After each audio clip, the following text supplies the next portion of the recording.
Welcome to Penrose Learning, where we make understanding easy.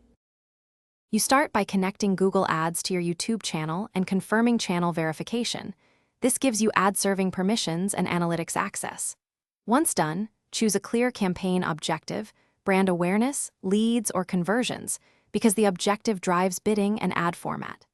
Next, set a budget and schedule so you control spend from day one. Make sure to pick a billing method and confirm account permissions if multiple people will manage the campaigns. Then move to asset creation. Now build the campaign.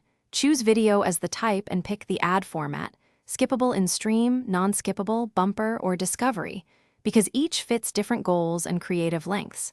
Then configure targeting. Layer demographics, interests, topics, and custom intent keywords, or place ads on specific channels and videos to control context. Once targeting is set, create ad groups to test variations and choose bidding strategy. CPV for views or target CPM. With ads uploaded and campaign live, monitor performance daily for the first week. Watch view rate, watch time, CTR, and conversion metrics to see which creatives and placements work.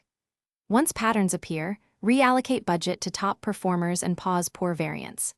If delivery stalls, check targeting overlap, bid too low, or disapproved assets, address policy or creatives, and then relaunch. Make sure to run controlled /B tests so you can optimize incrementally rather than guessing, and document changes for repeatable success.